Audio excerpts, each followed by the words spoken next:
Hello, everyone. Well, looks like the chickens have come home to roost, and New York City now has more cases than France or South Korea. Hello, everyone. This is Chris Martinson. I'm here with your SARS-CoV-2 update, aka the honey badger virus, here on March 23rd, 2020.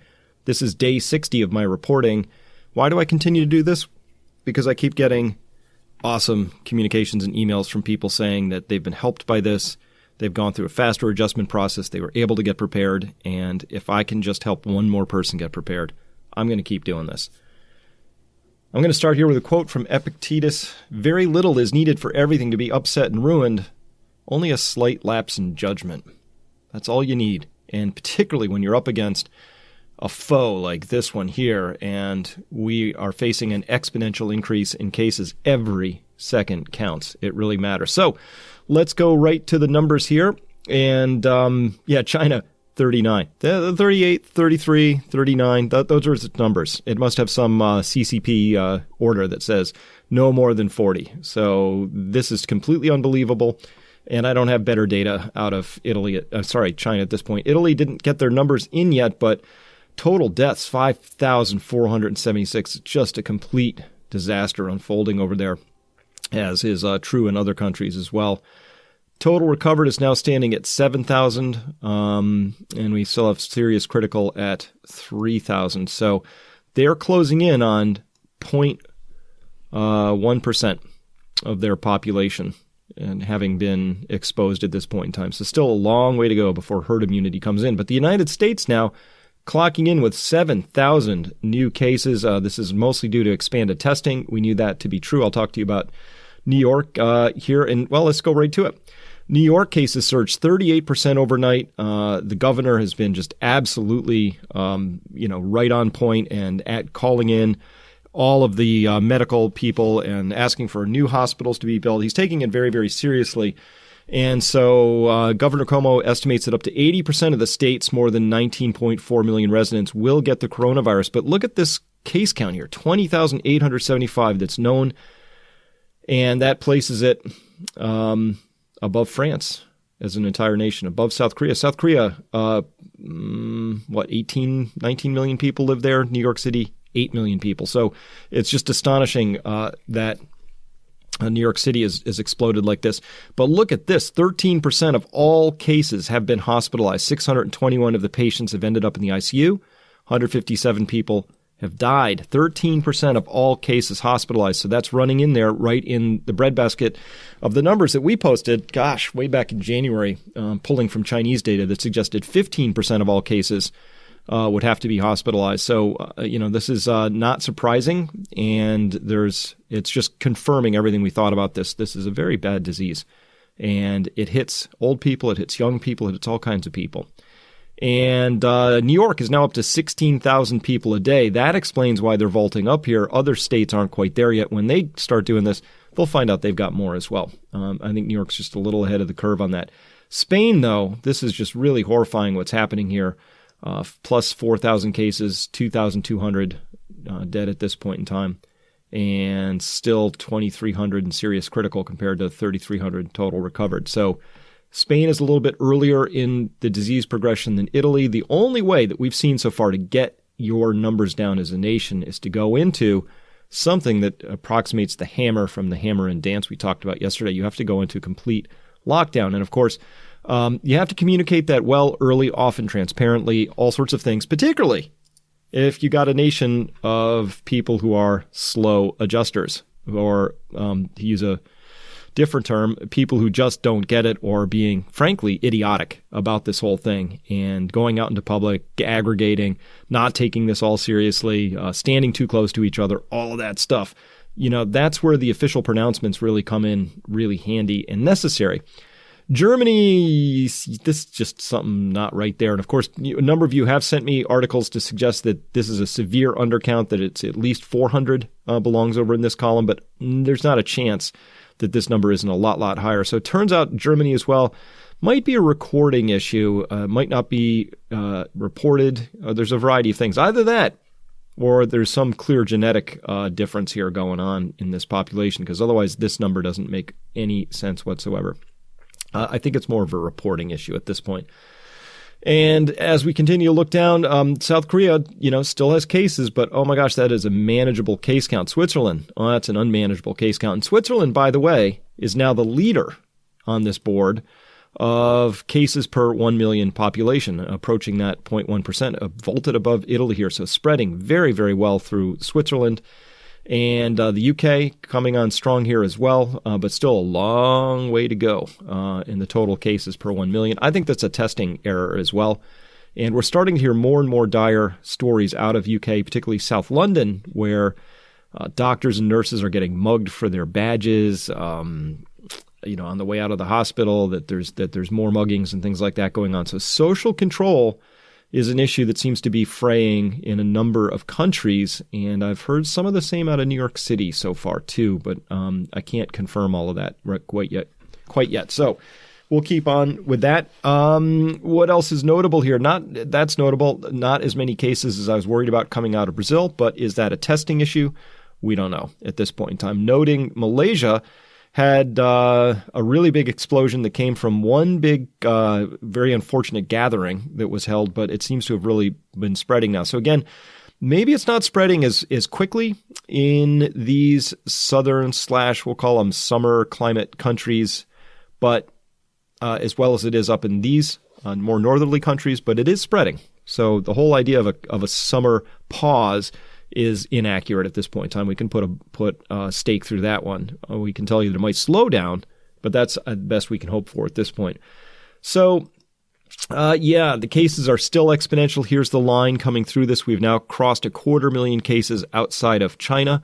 So that's still, we're totally on track here with about a 14-day, tenfold increase. So we'll be looking for our millionth case right out about here, about another week or so. All right, looking at India, I was asked to take a quick peek at India, and so I did. And India's now put millions of people under lockdown as several major cities decided to run an experiment and see how well they could do this. I highly support experiments like this. This just came out.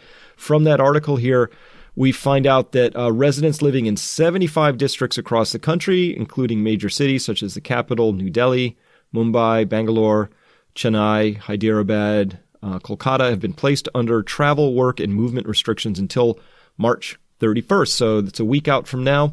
And only 415 cases identified so far, but already going into this full lockdown and just 7 deaths here.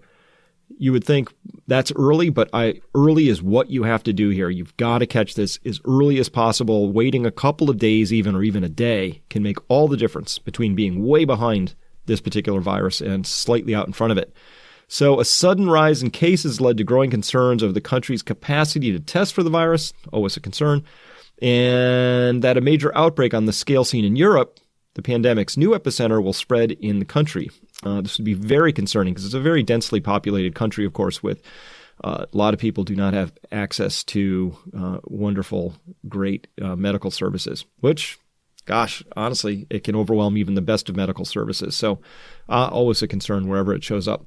And I like this part. The decision to lock down parts of the country comes after India launched the world's biggest exercise in social distancing on Sunday, with the nation's 1.3 billion people asked to observe a self-imposed quarantine for 14 hours. You're thinking, 14 hours?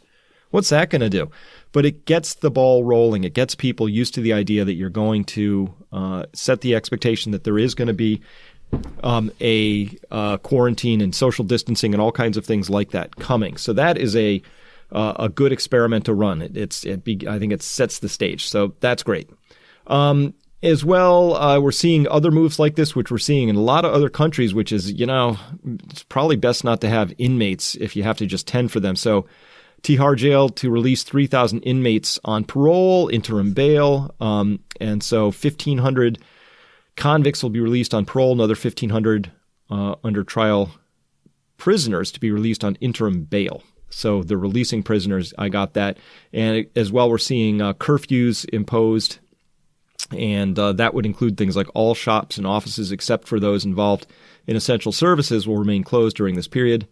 And so we're seeing all of the same things coming up in India. India is just a little bit behind where some of the other countries are that we've been reporting about. Now, one of the things that's been driving me nuts, of course, we get a lot of people still trying to minimize this, saying, it's the flu is worse. I still see that. And it's just, oh my God, those people are such slow adjusters. A little bit annoying at this point in time because, come on, you can be slow, but that slow? And as well, we see a lot of people minimizing this by saying, it just hits the old people, or you have to have an underlying condition, something like that. But that's just not the case. So in this particular example here from yesterday, this is an Olympic swimmer, right? Describes battle with coronavirus, the worst I've ever endured.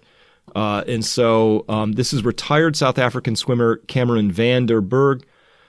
Just 31. He's been struggling with the disease for the last 14 days and says it's by far the worst virus I have ever endured, despite being a healthy individual with strong lungs, no smoking, of course, living a healthy lifestyle and being young in the least at-risk demographic. Although his worst symptoms like severe fever have eased, Vanderberg said he's still grappling with serious fatigue and an unshakable cough. Any physical activity like walking leaves me exhausted for hours. So think about that. And I'm getting lots and lots of stories like this. There's a 12-year-old girl that was just reported today who's in ICU. There are younger people who, if this thing hits you, if it does hit you, it can hit you really hard. And even when this, by the way, would be described as a mild case. This is not a severe case. So remember, severe means you went to the hospital. For Vanderberg here, he had what is still being termed a mild case, but it was by far the worst virus he's ever endured. And this formerly super physically, very, very robust individual now finds that walking leaves him exhausted for hours. Rich, famous, HB19, don't care. So this is the rich and famous edition, but I put these up not because it's more important that rich and famous people get it, but I think that once they do, then you have much greater chances of seeing quick action on these sorts of things. So Senator Klobuchar says her husband has coronavirus. We just got the test results at 7 this morning. He now has pneumonia and is on oxygen, but not a ventilator. Ukrainian MP claimed there is no coronavirus in his speech, and later tested positive for COVID-19. So, this virus certainly has a strong sense of irony, at least. How about this? The Queen's royal aide tests positive for coronavirus. So, obviously, the Queen would be in a poor demographic to receive this thing. Secret Service employee tests positive for COVID-19. How many people was this person serving in details surrounding other famous people? Placido Domingo has tested positive.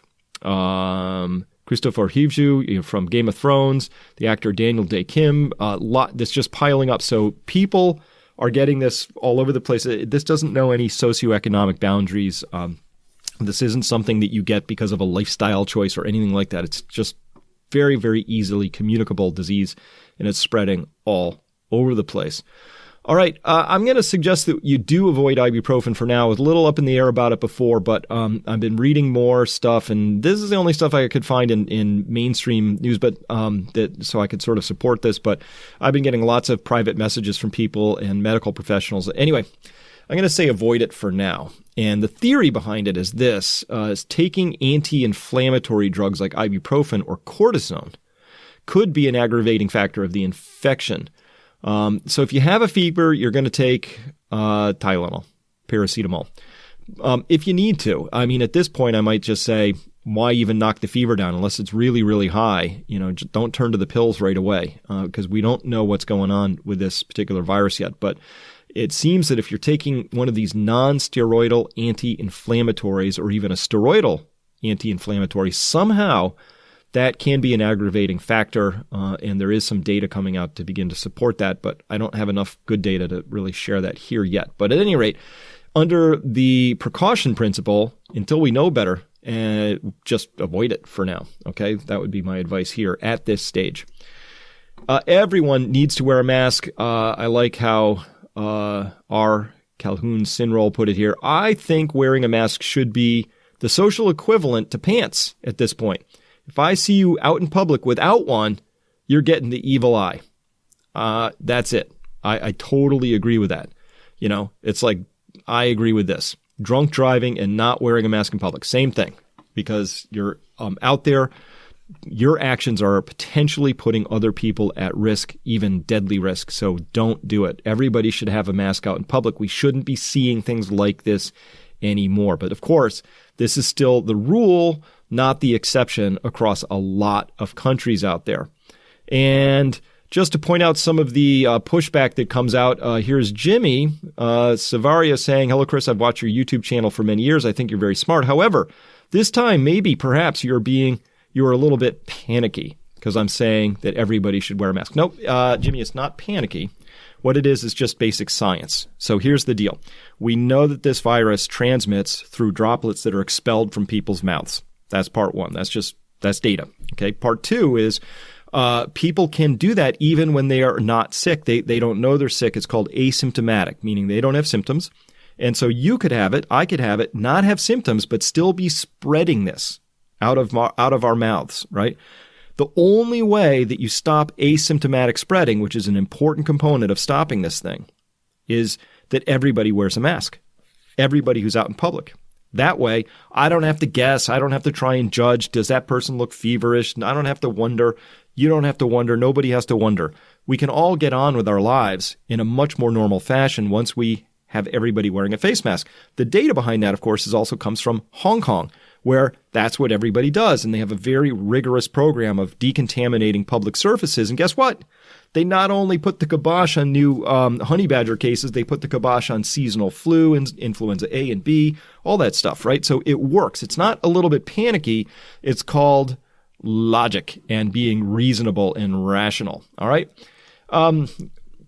All right, let me put it this way. I like this title better. Oh, really? So Kudlow from the Trump administration, from National Economic Council director, says, "I don't think anyone could have predicted or expected this coronavirus spread." Oh, my God. You don't just get to make up your own reality when it comes to something like this. The honey badger virus doesn't care about your reality or how you want to spin things. It doesn't really care about focus groups. It doesn't care what party you belong to. None of that matters. Come on, Larry.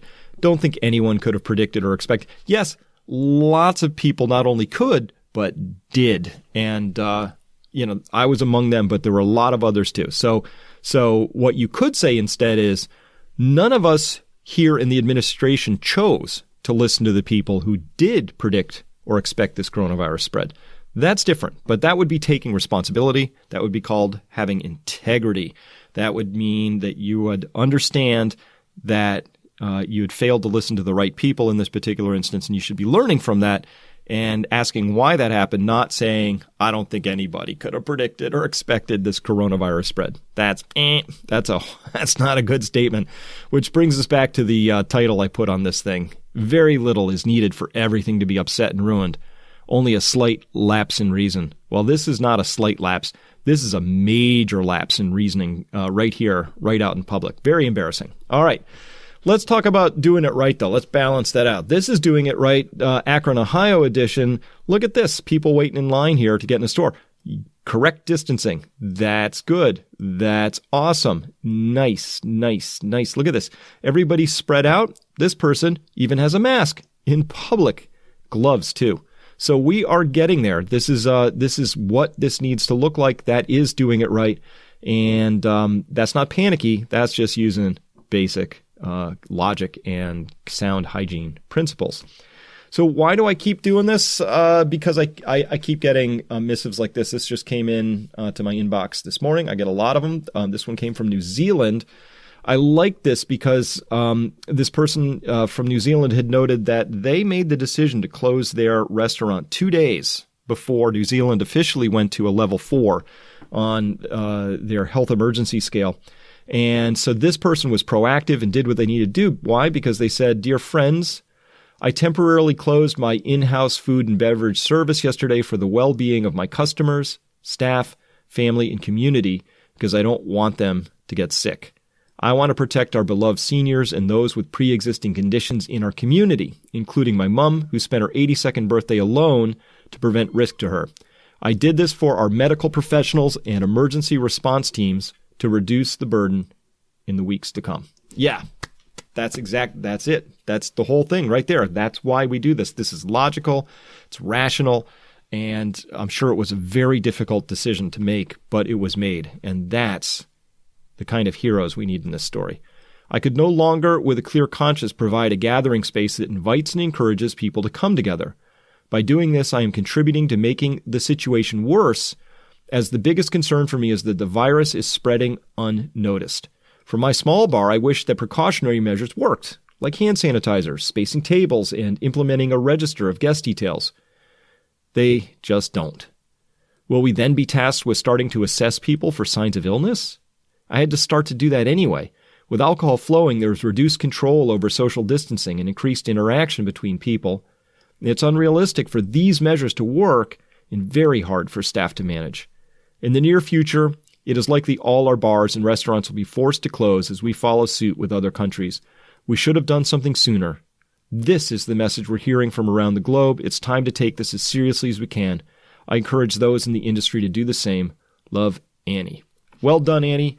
And pulled the trigger before the country officially went down that route. And New Zealand, of course, going down that route earlier than other countries. A very proactive prime minister there, just doing a great job. So congratulations on that. And this is what keeps me going. And Annie had written me earlier to say thank you for all your work. She's up to curve, understood what this virus is about, was able to assess it, and then take these sorts of actions. So this is what we're after.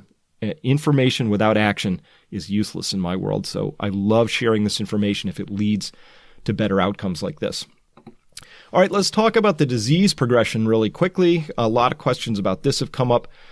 First, you get exposed. Somehow you get exposed. Hopefully, remember, you want to get a light viral load, not a heavy viral load. With a light viral load, you have a better disease outcome and progression because what's going to happen is you're going to have more time as that light load of viruses has to replicate to become a heavy load in your body so that when you finally present to symptoms, it'll be more days. More days will have passed.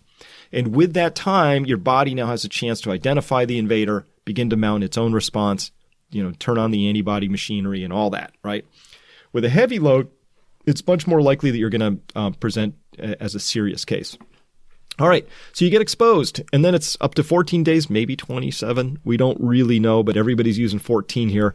I'm sure that even if it was a 27-day, I'm going to bet that it looks something like this, with 14 days being about here, 5 to 7 days being here in the center of this thing. Very few people will get it in one day, which would be way down here.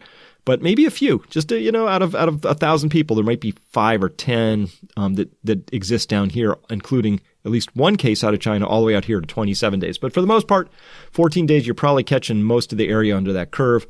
So you're exposed 14 days, and then when you finally become symptomatic, they're calling this day 1.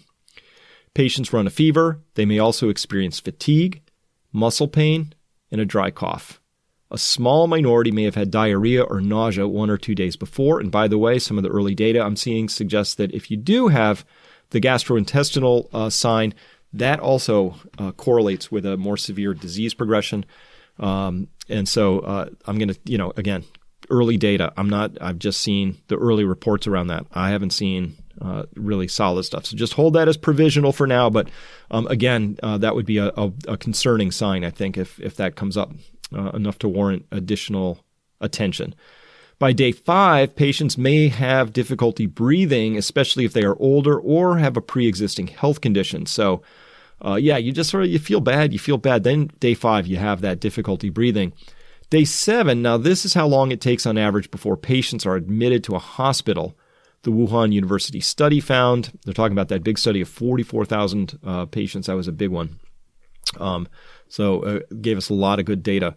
So this is kind of, at day 7 is kind of like either you're going to be turning the corner for the better, or this is where it kind of takes a turn for the worse. And the problem is it seems to take a really rapid turn for the worse. Like people are okay. Well, they have a light case of pneumonia. Bang, 12 to 24 hours later, there's a serious ARDS situation going on. So day 8, at this point, patients with severe cases develop ARDS, acute respiratory distress syndrome, an illness that occurs when fluid builds up in the lungs. ARDS is often fatal. If untreated, it's very close to always fatal. It's a very bad thing. Day 10, if patients have worsening symptoms, this is the time in the disease's progression when they're most likely to be admitted to the ICU. These patients probably have more abdominal pain and appetite loss than patients with milder cases. Only a small fraction die. The fatality rate is hovered around 3%. To me, that's not a small fraction. 3% is an unacceptable sort of a risk, but that's me. Day 17, on average, people who recover from the virus are discharged from the hospital after 2.5 weeks. So this is a really expensive disease in terms of money, obviously, but time and resources and attention. It takes a lot to keep these people alive and going from a medical standpoint. So that just wears the staff down, of course, to be on like that all the time. As well, there's a number of stories out there now about a loss of sense of smell. And so this comes from 22nd of March and says here, anyone experiencing a sudden loss of smell could be a hidden carrier of the coronavirus, even if they have no other symptoms, according to evidence compiled by leading rhinologists in the UK. So some people are apparently showing up going, I just completely lost my sense of smell. And they're testing very often now as being positive for coronavirus. As well, you don't have to be asymptomatic. I don't like the way this is phrased here, because there are people who are known to be symptomatic who are also reporting this same loss of sense of smell. So it's not everybody.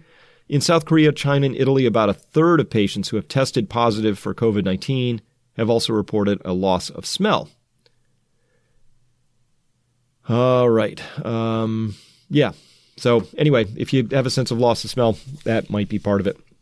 Remember, I said I want you to consider planting a garden. I know not everybody can do that, but for those of you who can, and even if you're renting, if there's a lawn out there, ask your landlord if you can, do this, because all right, I'm just going to straight up, I'm a little worried about what I'm seeing in terms of the food supply going forward, simply because the movement of people, the movement of trucks, the movement of migrant labor, all of these things that are really, we have a system of agriculture that's highly dependent on a certain set of processes. Most of those seem to be disrupted at this point in time.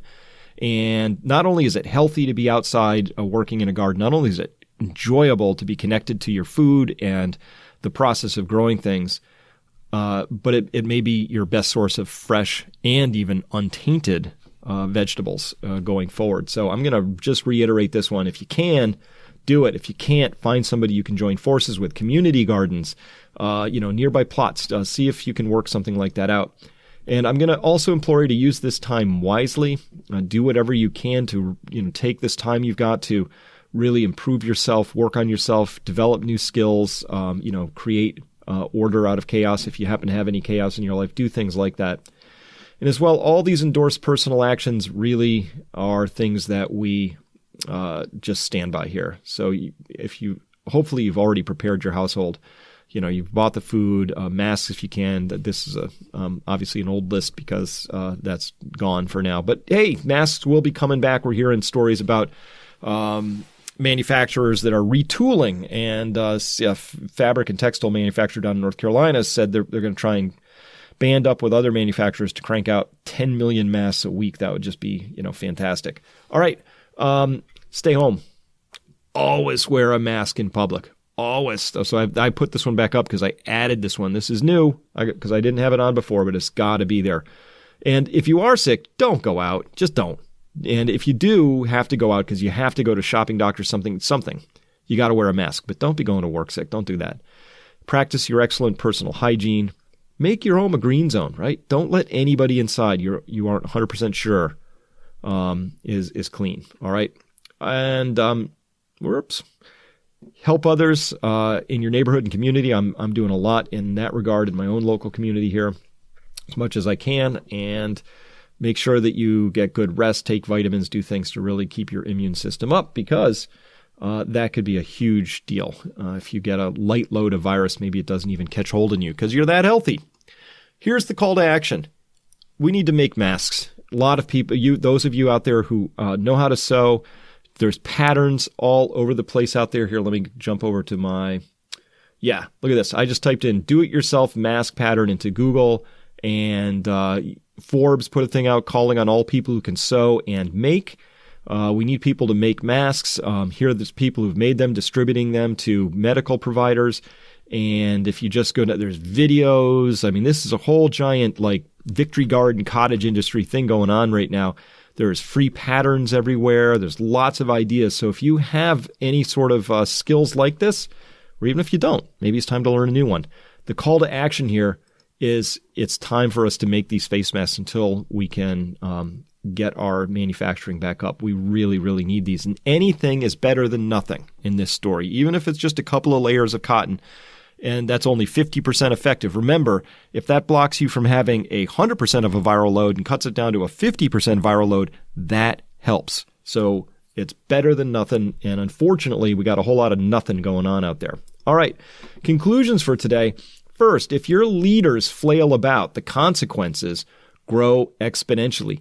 Time matters. Just like that example of where Annie shut her restaurant down in advance of being told to do that. That was the right thing to do. Countries that can step forward, and in the United States, states and governors who can step forward and take action before every other governor has done it. You know, there's the leaders in this are going to be the ones who are willing to take those actions early, because you can look at the story and you can say there's nothing special about Rhode Island or Texas or, you know, a certain province in France as compared to what's happening in Lombardy, Italy, right? All that's different between you and that place is time. And so if you can get out in front of that, all the better.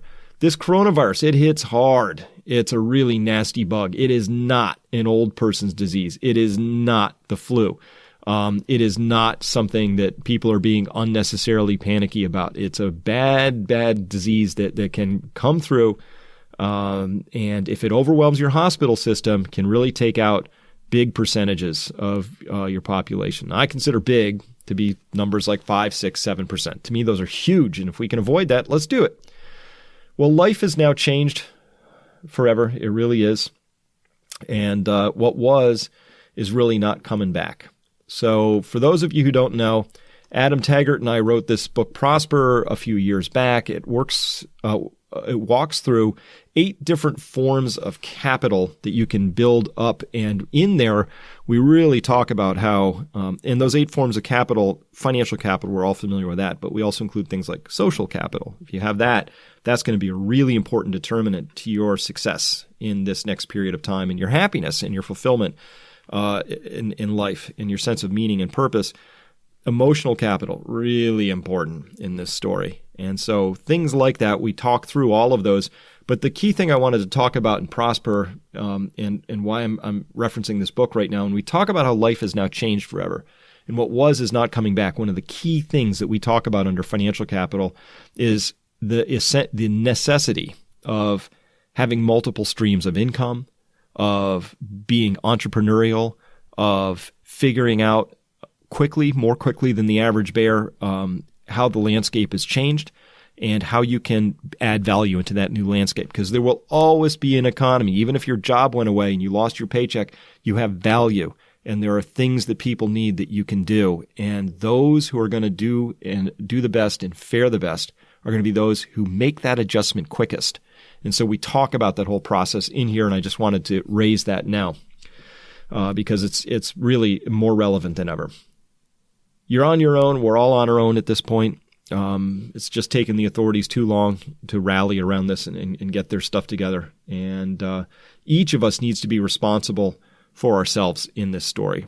So I've had people say, there are no face masks to buy. What do you want me to do? Well, I want you to figure out how to make them. And I don't want you to ask me to find them for you and send you a pattern and then tell you where to get the materials and then show you how to sew. I want people, this is arming everyone with information that says, time to get creative. This, you're on your own. This isn't this, you could take this as sort of a, I don't know, that could sound like a somewhat depressing statement, but it's not. This is also an invitation to say, you're out in the wilderness. Now is the time you got to make the most of it. So we need everybody to be proactive, clever, creative, all of that stuff. I love seeing that people in Akron are lining up with appropriate social distancing. If you live in an area where that's not yet happening, you got to be the person who's out there leading by example. And because as soon as enough people lead by example. Next thing you know, it's everywhere. Finally, man, this is going to be rough. And it didn't have to be this way. It really didn't. Sorry, Larry Kudlow. We could have seen this coming. We should have seen this coming. There were experts who were even far more well-positioned than I was who could have been saying this weeks before I even cottoned on to it, and you should have been listening to them. And if you did, it wouldn't have been this way. But here we are. We're going to make the most of it. My invitation to you is take up this call to action. Figure out how to make masks and distribute them to the people who need them and pitch in like that. All right, everybody. That's all for today. Thanks for listening. Bye-bye. Hi, folks. Adam Taggart here. Chris Martinson and I are the co-founders of Peak Prosperity. If you want to get alerted whenever we release a new video from Chris, just click the red subscribe button right beneath the YouTube video player. Once you've done that, a little bell icon will appear right next to it. Click on that bell. It looks like this. And that's it. The next time we publish a video from Chris, you'll immediately receive a notification from YouTube. Thanks for watching our videos.